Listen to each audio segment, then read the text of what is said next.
찬송가 337장으로 찬송하겠습니다. 337장 찬송입니다.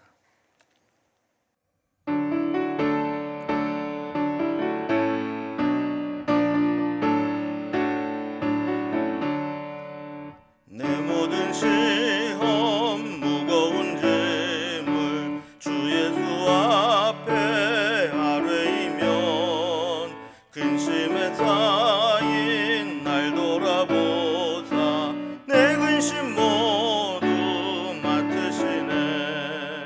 무거운 짐을 나홀로 지고 견디다 못해 쓰러질 때 불쌍히 여겨 구원해 주리 은혜의 주님 오직 예수.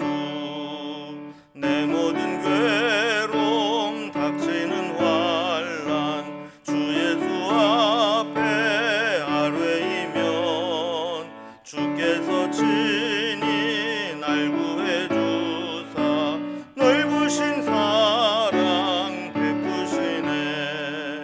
무거운 짐을 나홀로 지고 견디다 못해 쓰러질 때 불쌍히 여겨 구원해 주리 은혜의 주님 오직 예수.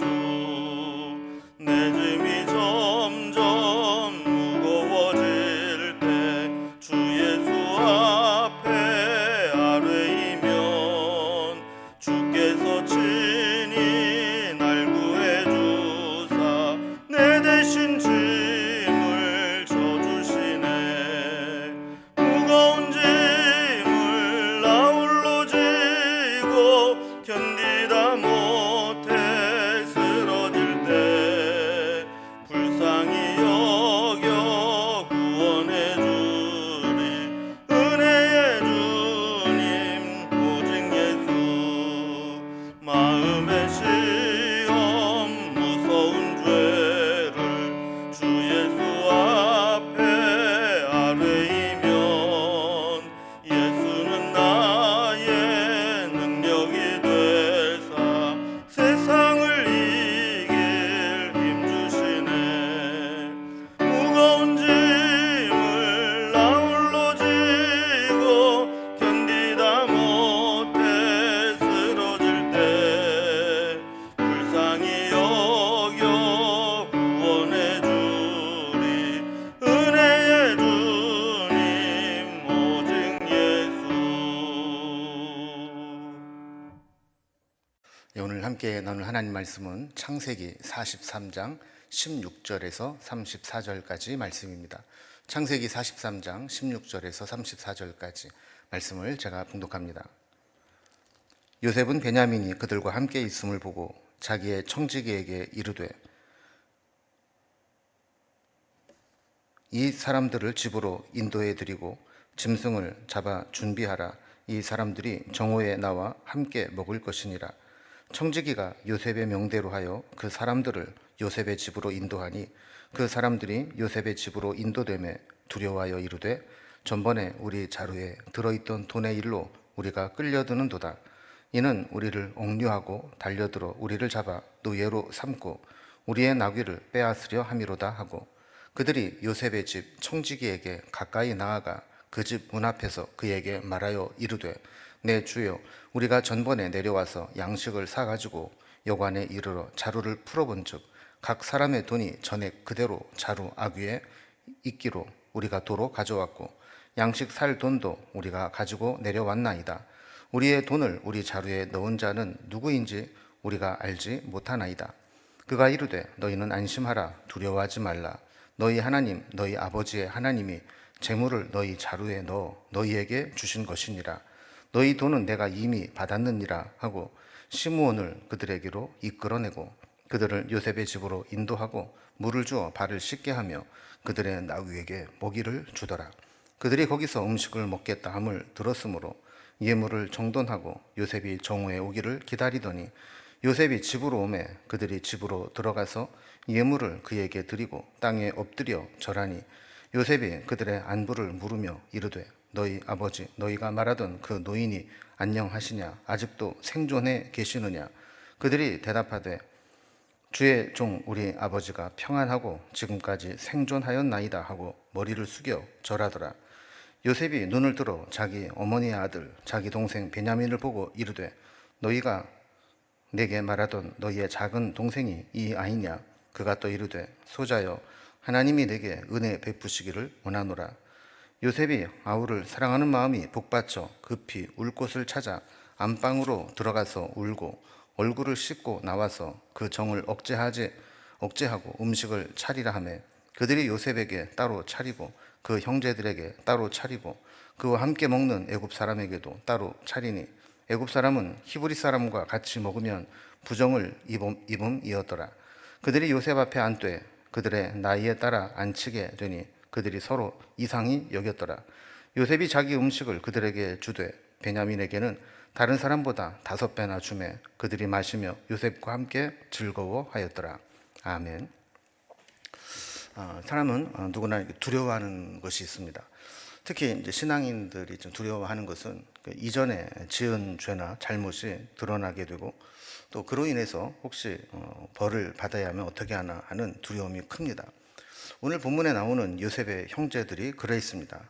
지난 이야기들을 좀 정리를 좀 해보면 세상에 기근이 들어서 먹을 것이 없어지자 가나안 땅에 있던 야곱이 아들들을 애굽에 보내서 애굽에 있는 양식을 사오게 합니다. 애굽에는 요셉이 흉년을 대비해서 풍년의 때 저장해 두었던 곡식들이 창고마다 있었기 때문에 그것을 나누어 흉년의 시기를 견디고 또 주변 나라에 살아오는 사람들에게 판매를 하는 일들을 했습니다. 요셉은 형제들이 이렇게 왔을 때 한눈에 자기 형들이라는 것을 알아보게 됩니다. 일부러 자기 아버지 야곱과 또 남아있다고 하는 동생 베냐민의 안부를 확인하고 동생을 데려오라고 했죠. 베냐민을 데리고 올라갈 때도 양식값으로 지불한 돈이 곡식의 자루에 있는 것을 보고 불안한 마음을 가지고 있었던 이 야곱의 아들들은 베냐민을 데리고 오자 이번에는 총리가 자기 관저로 자기네들을 초대한 것들을 보면서 불안해하게 됩니다. 요셉은 형들과 화해를 준비하면서 하나하나 준비하고 있었는데 형들에게는 이런 것들이 두려움과 불안의 요인이 되었던 겁니다. 이제 이런 내용으로 오늘 요셉의 환대를 다루는 내용을 단락별로 구분을 좀 해보겠습니다. 먼저 오늘 본문은 16절에서 25절까지는 요셉이 그 집으로 형들을 초청하는 장면과 그것을 단순히 기쁨으로 가지 못하고 두려워하는 형들의 모습이 나오게 됩니다. 26절과 30절은 그때 비로소 이제 요셉과 베냐민이 서로 상봉하는 장면이 나오게 되죠. 31절에서 34절까지는 요셉과 형제들이 함께 식사하는 장면이 기록되어 있습니다. 이제 조금 자세히 살펴봅니다. 첫 번째 단락입니다.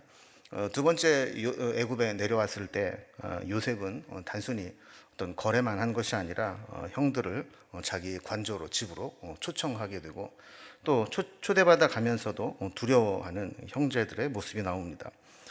자, 애굽에서 사간 양식이 가나안에서 다 떨어지게 되자 어쩔 수 없이 야곱도 베냐민을 데리고 내려갈 것을 허락하게 됩니다. 그래서 양식도 구해오고 또 시므온도 되찾아오고 또 베냐민도 무사히 데리고 와라. 그래서 다시 내려오게 된 거죠. 애굽에 재차 방문하게 되어서 요셉이 형들을 알아보게 되고는 16절에 보면 그들 중에 자기의 친동생 베냐민도 함께 있는 것을 확인하게 됩니다. 청지기들에게 저들을 집으로 초대해서 짐승을 잡고 식사를 준비해라 이렇게 명령을 내리게 되죠. 17절에 보면 청지기는 요셉의 명령대로 그 사람들을 요셉의 집으로 초대해서 인도해 가게 됩니다. 18절에 보면 요셉의 형제들은 요셉의 집으로 초대되며 가면서도 두려워합니다. 지금도 그렇지만 당시 이 고위 관료의 사저에 초대받는다는 것은 사실 극진한 호의를 받는 겁니다. 그러나 형들은 요셉을 구덩이에 던졌다가 노예로 팔았던 자신들의 이 과거의 죄악과 또 지난번 자루 속에 돈이 그대로 담겨져 있던 것들을 생각하면서 자, 이게 어쩌면 우리를 더 함정에 이끌려고 하는 계략이 아닌가 오해를 하게 되는 거죠. 그래서 잘못하면 이게 모두가 노예가 되고 또 그 가져온 것도 빼앗길 것 같다 하는 그런 두려움을 얻게 되는 겁니다. 이 죄의 문제는 우리가 해결되지 않으면 이렇게 항상 우리로 하여금 두려움에 살게 합니다. 잠재되어 있는 그 감정 속에 늘 이 죄책감과 이 죄의 처벌에 대한 이 두려움 이런 것들에 시달리게 되는 거죠. 이 총리의 집에 초대되는 엄청난 특혜를 누리면서도 그들은 마냥 기뻐하고 즐거워할 수만은 없었던 겁니다. 은혜가 회복되지 않으면 결국 은혜의 자리도 심판의 자리처럼 불안해할 수밖에 없다는 것을 오늘 이 형들의 모습을 통해 우리가 보게 됩니다. 19절을 보면 누가 뭐라고 하지도 않았는데도 저들은 이제 도둑이 제발 저린다고 요셉의 집에 가까이 왔을 때 청지기에게 먼저 이야기를 꺼내게 됩니다. 20절, 21절을 보면 그런 이야기를 하는 겁니다. 지난번 양식을 사가지고 올라갈 때 여관에 이르러서 자루를 이렇게 풀어서 보는데 우리가 냈던 돈이 각 사람의 자루에 전에 그대로 남아 있었다. 그래서 우리가 그것을 다시 다 가지고 왔다라고 이야기를 합니다. 그러면서 22절에 보면 그 돈뿐만 아니라 우리가 추가로 구매할 양식의 값도 따로 가지고 왔다라고 이야기를 하면서 전에 우리가 지불했던 돈을 우리 양식 자루에다가 누가 돈을 넣었는지 우리는 알 수 없었다라고 자신들의 무고함을 이야기를 합니다. 사실 모든 것을 다 알고 있었던 청지기는 저들에게 어떤 악의가 없었고 두려워하는 것이 안쓰러웠는지 그들에게 위로해 줍니다. 23절을 보면 청지기가 이렇게 말합니다.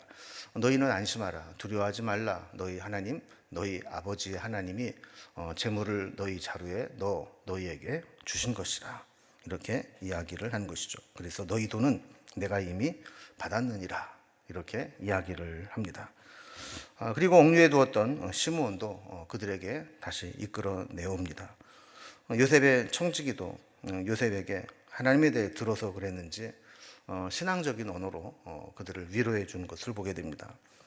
그리고 그들은 정말 상상할 수 없는 과대한 그런 과도한 환대를 받습니다. 24절을 보면 청지기는 그들을 요셉의 집으로 인도하여 물을 주어 씻게 하고 또 나귀에게도 먹이를 줍니다. 그래서 25절을 보면 요셉의 형들은 정오에 식사 시간이 약속됨을 알고 총리에게 드릴 예물을 정돈하고 기다리고 있습니다. 하나님은 이미 저들의 잘못을 다 용서하셨고 또 예비하신 은혜로 환대해 주시고 계신 겁니다. 두 번째 단락을 보면 이제 드디어 요셉과 그 형제들이 만나게 되는데 특히 요셉과 그의 친동생인 베냐민과의 상봉을 다루고 있습니다. 이제 요셉과 약속된 시간이 다 되었습니다. 이 고대 근동 지역에서 이 식사 초대는 단순히 어떤 밥 한 끼 먹고 한 끼 때우자 이런 먹는 행위가 아닙니다. 서로의 관계를 기피하고 또 서로를 수용하고 화해와 친밀감을 드러내고 이 보호와 언약의 상징으로 삼는 게 바로 식사의 초대였습니다. 26절을 보면 요셉이 집으로 왔고 형제들은 예물을 그에게 드리고 땅에 엎드려 절을 합니다. 27절에 요셉은 그들에게 아버지 안부를 묻습니다. 아버지가 여전히 안녕하신지 아직도 건강히 생존해 계시는지를 묻습니다. 28절에 보면 형들이 대답을 합니다. 아버지가 평안하시고 지금까지 생존해 계십니다 하고 머리 숙여 절하며 대답을 하게 되죠. 이제 친동생 베냐민에게 요셉의 눈길이 갑니다. 29절에 보면 눈을 들어 자기 어머니의 아들 자기 동생 베냐민을 보면서 확인을 합니다. 너희가 내게 말하던 너의 작은 동생이 이 아이냐라고 확인을 하면서 그 아이에게 하나님이 내게 은혜 베푸시기를 원하노라 이렇게 축복을 하는 것을 보게 됩니다. 막상 동생을 만나고 상봉하니까 감정이 복받쳐 오릅니다. 그래서 30절을 보면 요셉이 아우를 사랑하는 마음에 복받쳐 급히 울 곳을 찾아 안방으로 들어가서 울었다라고 기록을 하고 있죠. 이렇게 해서 요셉은 그렇게 그리워하던 자기 동생 베냐민을 만나게 됩니다. 자, 그리고 이제 다시 감정을 추스르고 세 번째 단락을 보면 식사 자리로 돌아온 요셉은 형들과 함께 이제 식사를 하는 장면이 이어지게 됩니다. 자, 31절을 보면 요셉이 울고 이제 감정을 추스릅니다. 그리고 얼굴을 씻고 나와서 그 정을 억제하고 음식을 차리라 이렇게 명하게 됩니다. 32절에 보면 이제 상을 차릴 때 따로따로 차리는 것을 보게 됩니다. 요셉의 상, 그리고 형제들이 먹을 상, 그리고 그와 함께하는 이집트인들의 상을 각각 따로 차리게 됩니다. 그렇게 하는 이유를 그 뒤에 설명을 하는데, 당시 애굽 사람들은 히브리 사람과 함께 한 상에서 먹으면 부정함을 입는다, 혐오했다는 것이죠. 그래서 그런 것들을 막기 위해서 이렇게 애굽 사람은 애굽 사람끼리, 그리고 또 요셉은 총리니까 따로 상을 받고 형들은 또 형들대로 같이 식사를 하게 했다라는 것입니다. 자, 그러면 33절을 보면 요셉이 형제들의 상에 앉을 자리를 이렇게 하나하나 이렇게 지정을 해주게 되는데, 그게 그들의 나이에 따라서 앉히게 되었다라는 겁니다. 그 처음에는 형제들이 우연인 줄 알았겠죠. 어떻게 자리를 안내하다 보니까 앉은 것처럼 보였는데, 가만히 보니까 이게 첫째부터 둘째, 셋째, 넷째, 다섯째 이렇게 순서대로 앉게 하는 것을 봅니다. 그 확률과 조합의 기준으로 볼 때 11명의 순서를 이렇게 정확히 맞추어서 앉게 한다는 것은 불가능에 가까운 확률입니다. 그래서 저들이 이상히 여겼다라고 기록을 하는 거죠. 실제로 요셉이 무엇인가를 알고 있다면 그것은 자신들의 과거도 다 알고 있는 게 아닌가 하는 것 때문에 더 불안해하면서 이상하게 여긴 겁니다. 또 한 가지 또 이상한 일을 요셉이 또 합니다. 34절에 보면 요셉이 이렇게 음식을 이렇게 서빙하면서 나눠주는데, 특히 이 베냐민 앞에는 다른 사람보다 5배나 많은 풍성한 음식을 이렇게 나눠주는 것을 보게 되는 것이죠. 자, 이런 요셉의 행동은 어쩌면 이 형들의 이 변화를 확인하는 마지막 점검, 확인과도 같은 것이었습니다. 요셉의 이 형들, 이 형제들 간에 사실 제일 큰 문제는 편애로 인한 그런 시기심과 질투, 그리고 그것을 극복하지 못한 미움과 분노였습니다. 그래서 아마 이 요셉은 자기의 친동생 베냐민에게만 특혜를 베풀듯이 5배나 되는 음식을 이렇게 나누어 주게 될 때, 예전 같았더라면 아마 형들이 웅성웅성하면서 또 이 베냐민을 시기하고 또 미워하는 마음을 표출했을 겁니다. 그런데 그 다음 말씀을 이렇게 잘 보면 그들이 마시며 요셉과 함께 즐거워했다 이렇게 기록을 하고 있습니다. 그러니까 어디에도 그런 문제로 인해서 이 베냐민을 시기하거나 질투하거나 미워하거나 이런 모습이 없고, 오히려 그럼에도 불구하고 서로 요셉과 함께 식사를 즐기는 그런 모습을 보게 됩니다. 자, 그러니까 이제 이 모습을 통해서 요셉은 확인을 하는 거죠. 아, 우리를 이렇게 힘들게 만들고 우리를 이렇게 아프게 했던 그런 시기, 질투, 분노, 미움 이런 것들이 이제는 다 사라졌구나라는 것을 깨닫게 되는 겁니다. 요셉의 형들은 다시 애굽으로 돌아왔을 때 두려움으로 돌아왔죠. 그러나 요셉은 그들을 환대로 맞이합니다. 형들은 과거에 잘못도 있고 또 지난번 이상한 일도 했기 때문에 혹시 이로 인해서 문제가 되지 않을까 두려워했지만, 하나님은 요셉을 통해서 환대의 식탁으로 안내해 주신 것입니다. 다시 한번 이 말씀을 이렇게 보면 우리의 죄의 문제가 해결되지 않으면 아무리 우리가 은혜의 자리로 초대를 받는다 할지라도 그 은혜의 자리가 불편하고 도리어 심판의 자리처럼 불안하게 느껴진다는 겁니다. 자, 이런 면에서 성경학자들은 요셉을 예수님의 예표로 해석을 하기도 합니다. 예수님과 너무 닮았다라는 것이죠. 예수님도 자기 백성에게 배척을 당하시고 또 십자가에서 죽으신 후에 부활을 하시고 또 죄인들을 다 용서하시고 또 우리를 은혜의 자리로 초대하시는 것처럼, 요셉도 형들에게 미움을 받아 버림을 받게 되고 죽을 고비를 넘긴 후에 또 애굽의 총리로 우뚝 서게 되고, 또 원수 같은 형들을 다 용서하고 오늘 본문처럼 그들을 은혜의 식탁으로 초대하는 모습을 보게 되는 것이죠. 우리는 오늘 이 요셉의 형들과 요셉의 대조되는 모습을 살펴보았습니다. 요셉의 형들은 자신의 이 죄의 문제, 과거의 문제를 온전히 해결하지 못했기 때문에 요셉이 베푸는 그 환대의 자리, 은혜의 자리를 도리어 불안해하고 두려워했고, 요셉은 형들에게 얼마든지 자신의 상처와 아픔으로 인한 그런 것들을 되갚아 줄 수 있음에도 불구하고 끝까지 환대의 자리로 초대하는 모습을 보게 됩니다. 우리도 이렇게 요셉처럼 이렇게 모든 것들을 용서하고 환대의 자리로 서로를 이끌 수 있는 그런 화해의 사람이 다 될 수 있기를 주님의 이름으로 기원합니다. 기도하겠습니다. 하나님 아버지, 요셉의 형들은 요셉이 환대의 자리를 마련해도 도리어 그것을 은혜의 자리가 아니라 심판의 자리로 여기며 불안해했던 것을 보게 됩니다.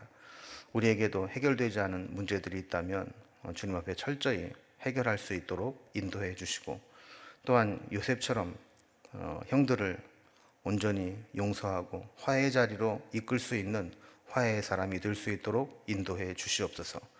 오늘도 우리의 삶의 자리가 주님의 복음을 실천하며 또 화해의 복음을 전하는 그런 삶이 될 수 있도록 인도해 주시옵소서. 오늘 하루도 온전히 주님께 부탁드리며 예수님의 이름으로 기도드리옵나이다. 아멘. 각자의 기도 제목들로 자유롭게 기도하시겠습니다.